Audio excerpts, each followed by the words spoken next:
The giant ships appeared without warning on a clear summer morning in 2117. They hung over major cities across Earth like silent metal clouds. Commander Alan Mercer remembered that day clearly. He was just a young lieutenant then, standing on the roof of the military base, watching with both fear and wonder. "This changes everything," his captain had whispered beside him. 20 years had passed since that day. 20 years of what seemed like progress and friendship with the aliens who called themselves the Solarian Alliance. They had offered humans new technology, medicine that could cure once deadly diseases, and protection from the dangers of space. In return, they asked only to study Earth and its people. Alan sat at his desk in the Earth Space Defense Force headquarters, looking at an old photo of himself standing next to a tall, blue-skinned Solarian diplomat. He had been so young then, so eager to learn from these advanced beings who had crossed the stars to find humanity. A soft knock on his door pulled him from his thoughts. "Come in," he called. Samantha Wright entered, closing the door quickly behind her. Sam had been Alan's friend since their academy days. Now she worked in intelligence, monitoring communications between Earth and the Solarians. "We need to talk," she said, her voice low.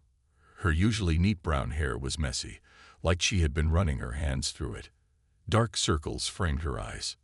"Somewhere private." 30 minutes later, they sat in a small coffee shop 3 blocks from headquarters. The place was nearly empty, perfect for a conversation no one should hear. "I've been tracking some strange signals," Sam said, sliding a small data drive across the table. "The Solarians are hiding something. Their research outposts on Mars are sending coded messages that don't match their reported activities." Alan frowned. "Could be nothing.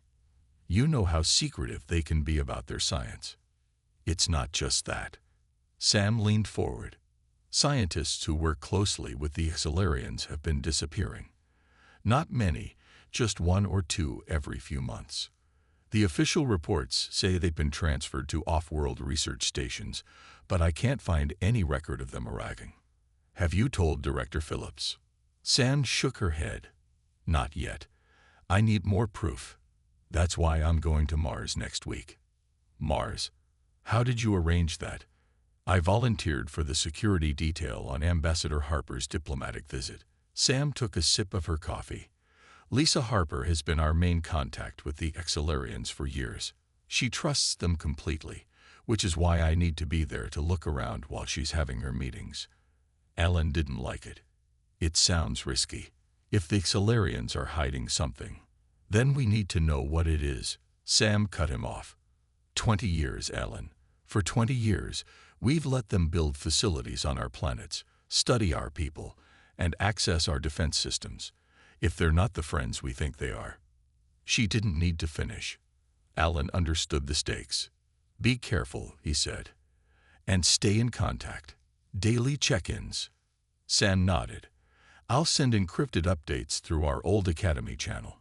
If I miss 2 check-ins in a row, I'll come looking for you," Alan promised. 1 month later, Alan sat alone in his apartment, staring at his communication screen. Sam had missed 3 check-ins now.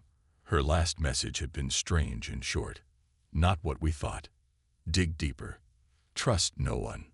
The official word from Mars was that Security Officer Samantha Wright had suffered an accident while exploring outside the base.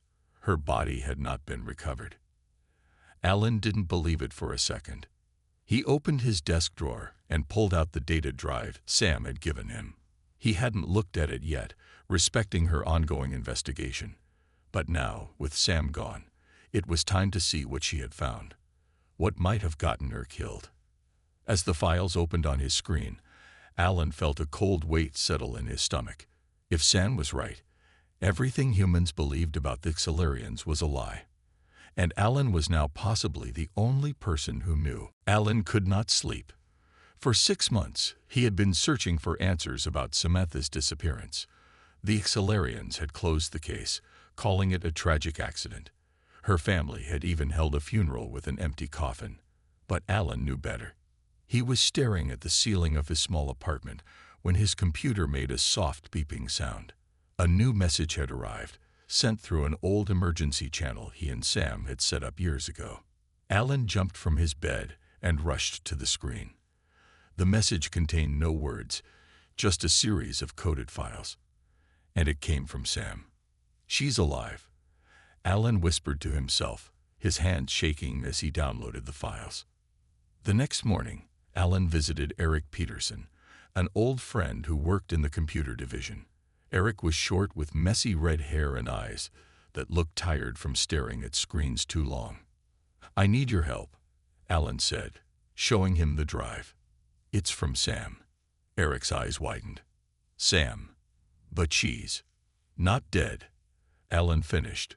"Can you open these files? They're heavily encrypted." Eric looked around nervously, but nodded. "Come back tonight. This will take time."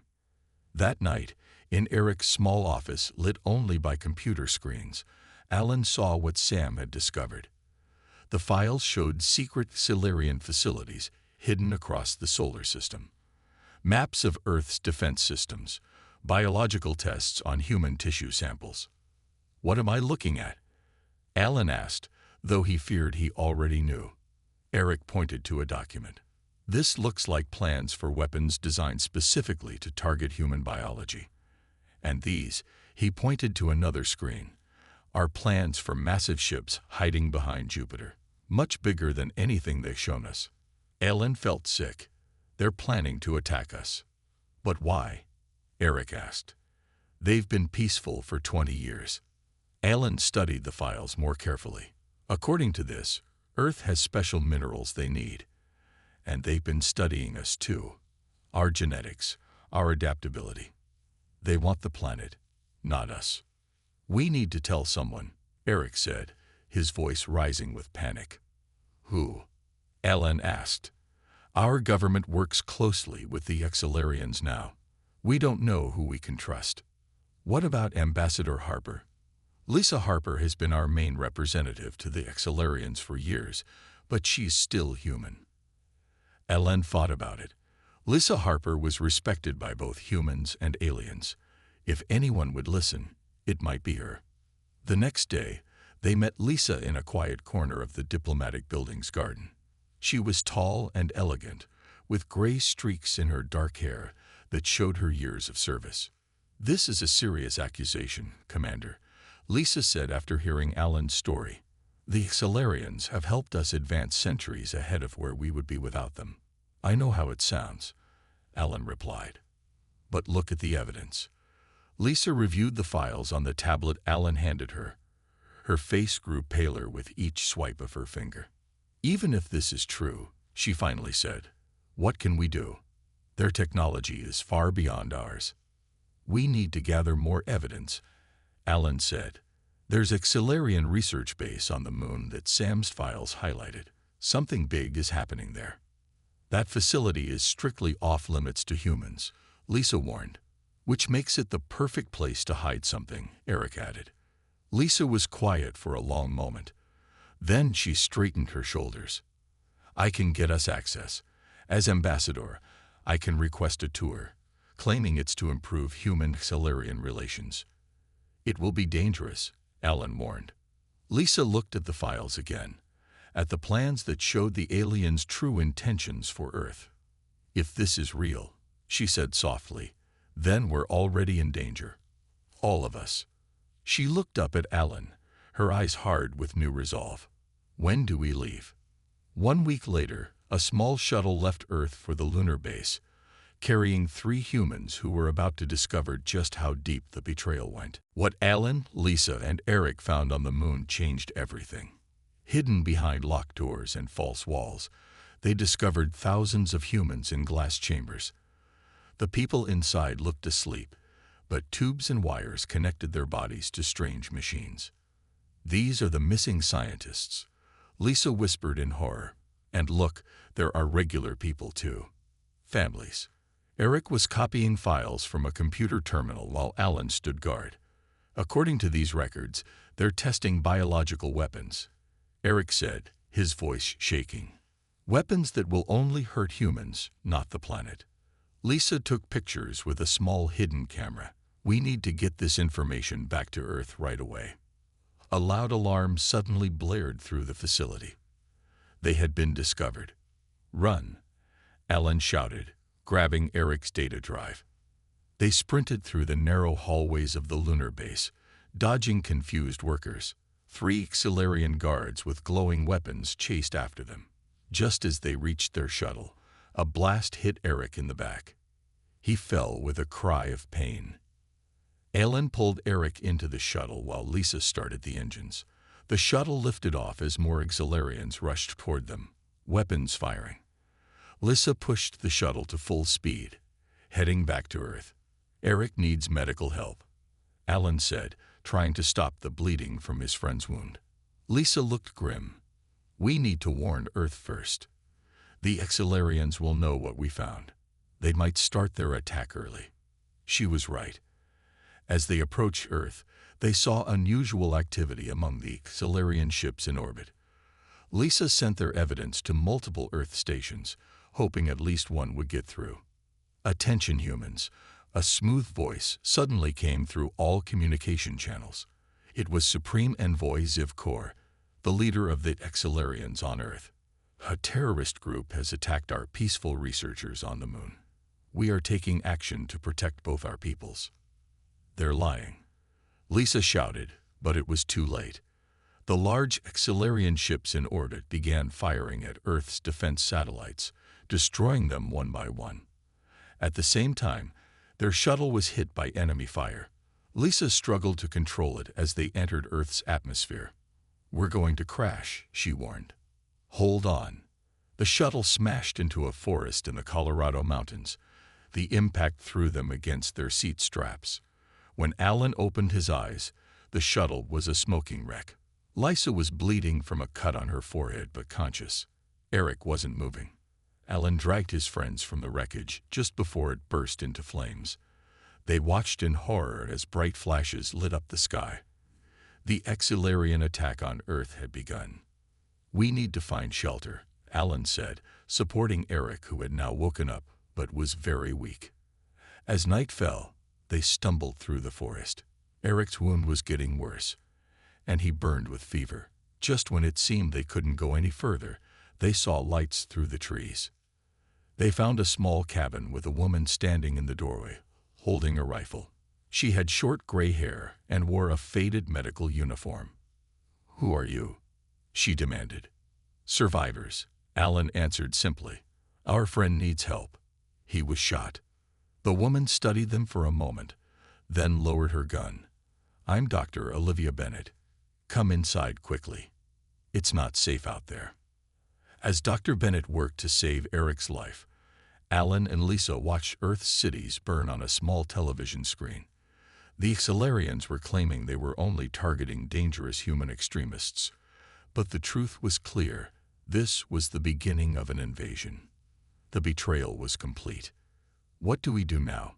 Lisa asked quietly. Ellen watched a news report showing thousands of people being rounded up by Xilarians and their human collaborators. Now we fight back, he said. 3 weeks passed since the Xilarians began their attack on Earth.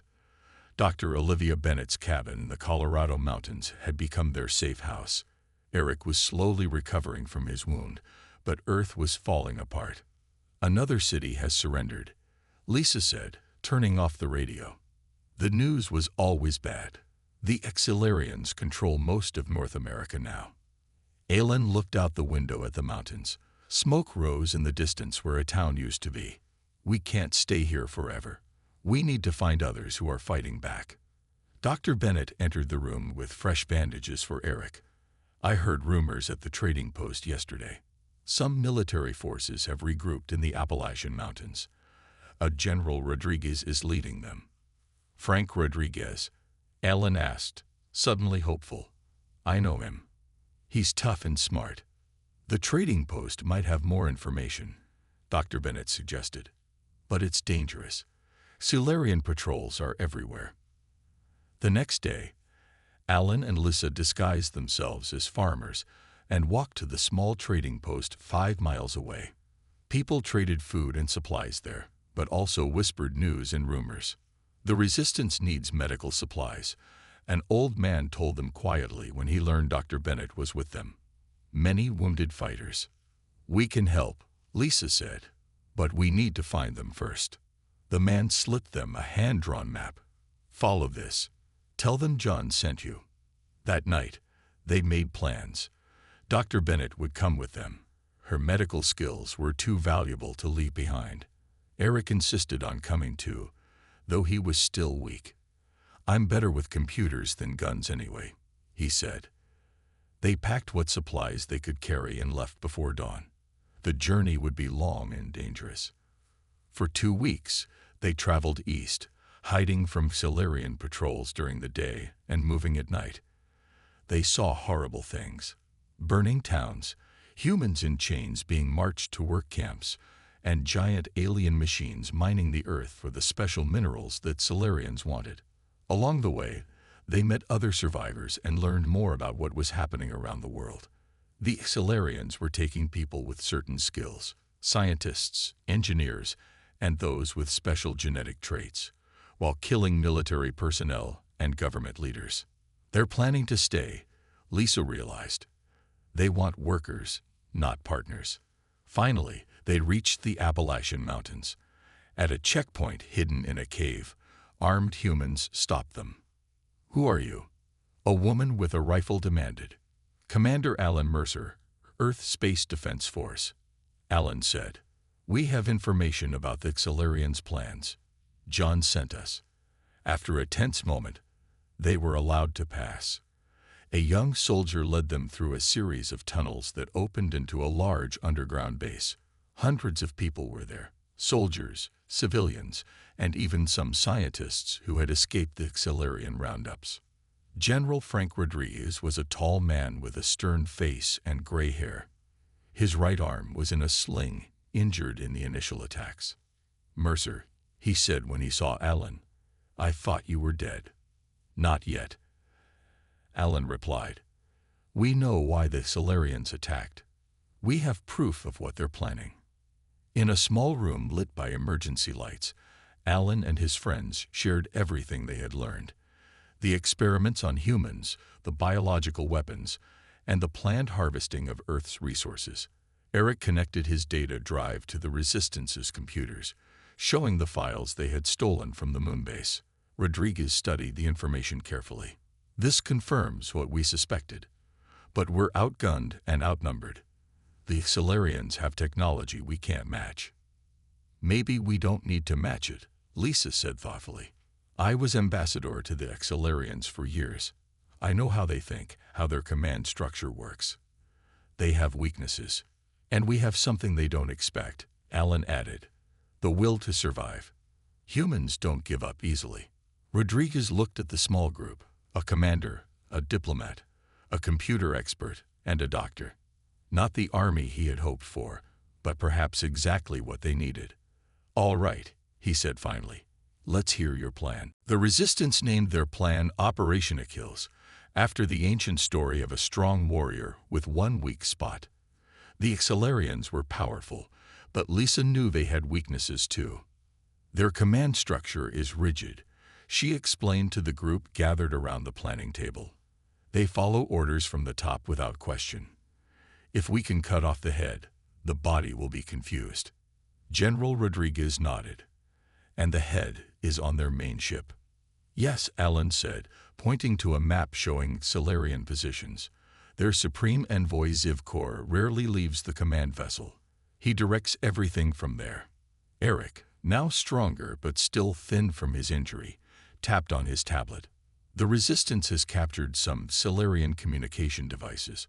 I think I can use them to create a virus that will disrupt their coordination. Dr. Bennett spoke up. I've been studying samples of Solarian biology from their injured soldiers. They're vulnerable to certain Earth bacteria that are harmless to us. We could use that. For 2 months, they prepared. Rodriguez's forces made small attacks around the country to gather weapons and supplies. They found more survivors hiding in mountains and forests. The Resistance grew stronger each day. Lisa also made contact with another alien species called the Vidari. They were part of the Xelarian alliance but didn't agree with the attack on Earth. The Vidari believe in balance and honor, Lisa told Alan one night. They were told humans were dangerous and violent. I convinced their representative that the Xelarians lied. Will they help us? Alan asked. They won't fight directly, but they gave me this. She showed him a small device. It's cloaking technology. It can hide one small ship from Xelarian sensors. The day of Operation Achilles arrived. As the sun rose, Rodriguez's forces began attacks on Xelarian bases across what was once the eastern United States. It wasn't a real attempt to defeat them, just a distraction. While the Xelarians were busy with these attacks, Alan led a small team to a hidden airfield where they had prepared a stolen Xelarian shuttle. They would use it and the Vidari cloaking device to approach the command ship undetected. Remember the plan, Alan told his team of 6 fighters. We get in, plant Eric's virus, and get out. We're not trying to defeat their whole army today. Dr. Bennett checked her medical kit one last time. I'm coming too. If anyone gets hurt, they'll need immediate help. Alan wanted to argue but knew she was right. Stay close to me. The stolen shuttle lifted off, its engines quiet thanks to Eric's modifications. The cloaking device hummed softly as they rose into the clouds. Above Earth's atmosphere, they saw the massive Xelarian fleet. Dozens of huge ships hung in orbit like metal monsters. The largest one, almost a mile long, was their target. That's the command vessel, Lisa whispered, though no one outside could hear them.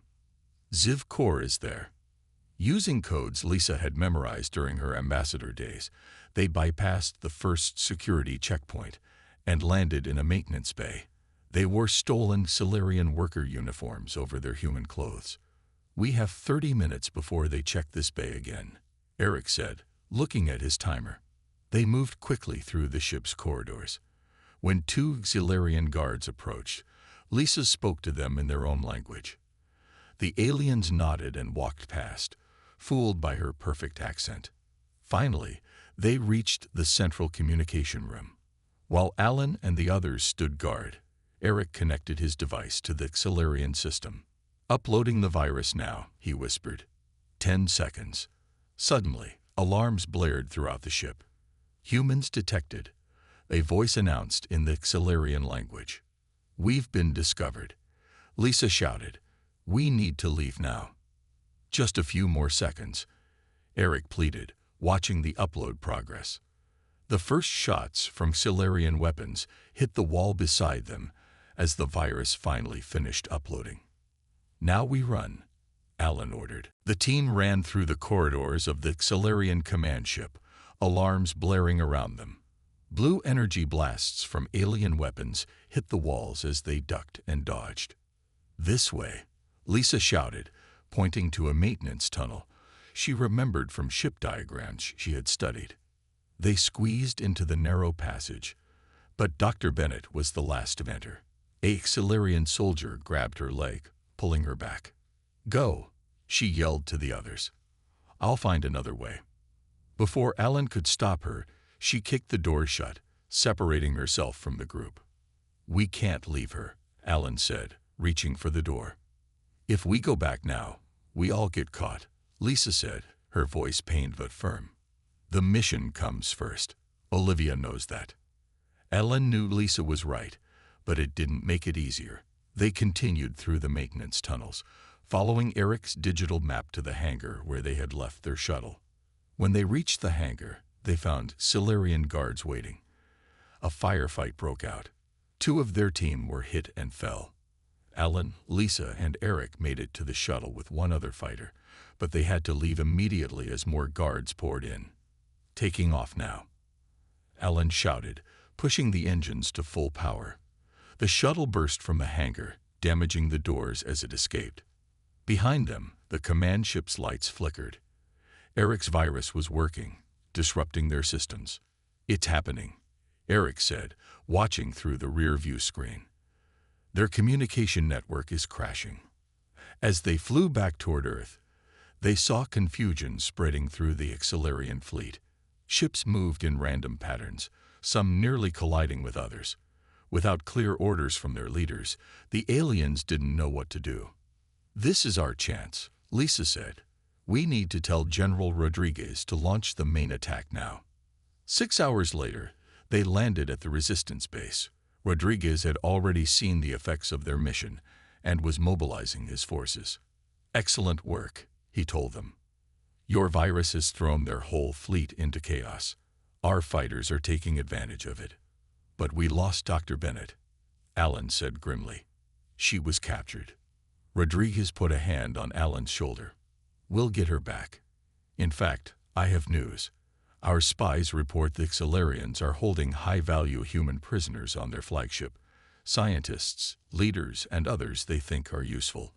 Dr. Bennett will likely be taken there." "Then that's our next target," Alan said. Over the next week, the resistance made major progress. With the Xilarian command structure in disarray, human fighters took back several cities. The Vidari, seeing the human success, provided more help, including weapons that could penetrate Xilarian armor. Then they received an unexpected message on a secure channel. It was from Samantha Wright, Alan's friend who had disappeared months ago. "I'm alive," her message said. "I let myself be captured to gather intelligence from inside. I've been moved to the Xilarian flagship with other prisoners. I have critical information about their defense systems." Alan could hardly believe it. "Sam's alive. And she's on the same ship where they're likely holding Dr. Bennett." Eric studied the data Sam had included with her message. "She's found a weakness in their flagship's shield system. If we hit it in exactly the right spot, we could disable the whole ship." Lisa looked at the plans. "We'll need to get close again. But they'll be looking for us this time." "Not if we bring a bigger distraction," Alan said. He turned to Rodriguez. "General, how quickly can you get your best fighters ready for a full assault?" Rodriguez smiled grimly. "Give me 2 days." As the resistance prepared for their biggest attack yet, Alan thought about all they had lost and all they might still lose. But for the first time since the invasion began, they had real hope. The Xilarians were not invincible. Humans had found their weakness.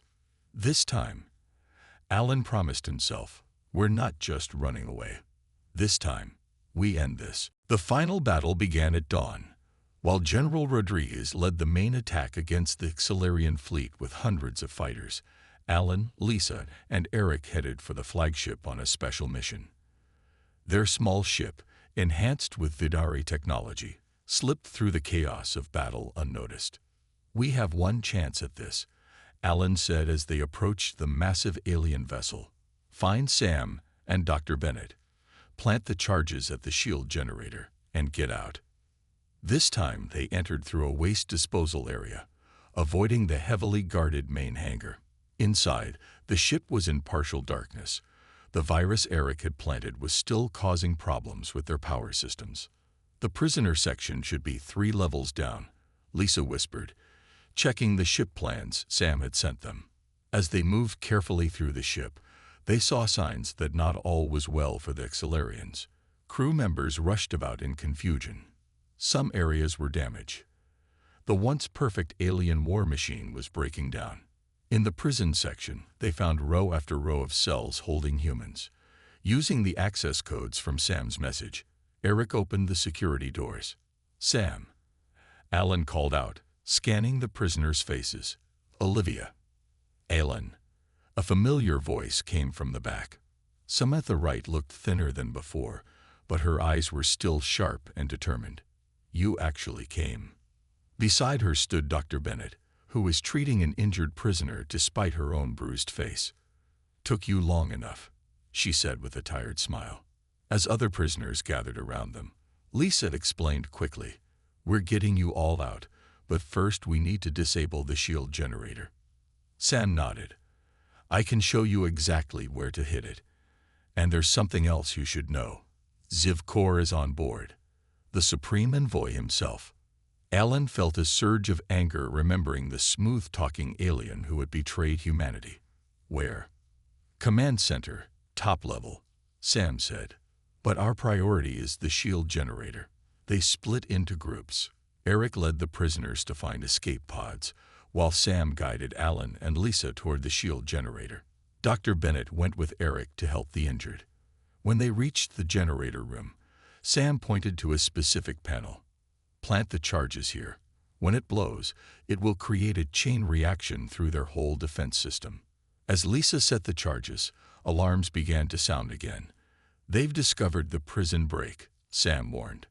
"Time to go," Alan said. But as they turned to leave, the door slid open. Supreme Envoy Zivkor stood there with 4 guards. The tall, blue-skinned alien's eyes narrowed at the sight of them. "Commander Mercer," he said in his smooth voice. "Ambassador Harper, I should have known you would be behind this. Inconvenience." "It's more than an inconvenience," Alan replied. "Your invasion is over, Zivkor." The Xelarian smiled coldly. "Is it? Even now, my ships are destroying what remains of your pathetic resistance. Your species will be remembered as nothing more than a footnote in the history of the galaxy." "You're wrong about humans," Lisa said. "We don't give up. And we're not alone." As if on cue, the ship shuddered violently. Outside, the battle had turned. Vidari ships had arrived, joining the human fighters against the Xelarian fleet. In the moment of distraction, Sam lunged forward, knocking one guard into another. Alan and Lisa attacked the others. In the chaos, Zivkor tried to escape, but Alan tackled him to the floor. "This is for Earth," he said, striking the alien who had caused so much suffering. Minutes later, they ran for the escape pods, the charges ticking down behind them. They launched just as explosions began to tear through the flagship. Around them, the Xelarian fleet was in retreat, overwhelmed by the combined human and Vidari forces. 3 months later, Alan stood on a hillside overlooking the rebuilding of Washington, D.C. The Xelarians had been driven from Earth, with help from the Vidari and other alien races who opposed the Xelarian dominance. Humans were reclaiming their world. "What now?" Lisa asked, joining him on the hill. Alan watched a new type of ship rise from a nearby field, a human-designed vessel built with technology, learned from both their enemies and their new allies. "Now we build," he said, "and we remember what we learned. Trust must be earned, freedom must be protected, and humanity will never surrender." The ship climbed higher, heading for the stars.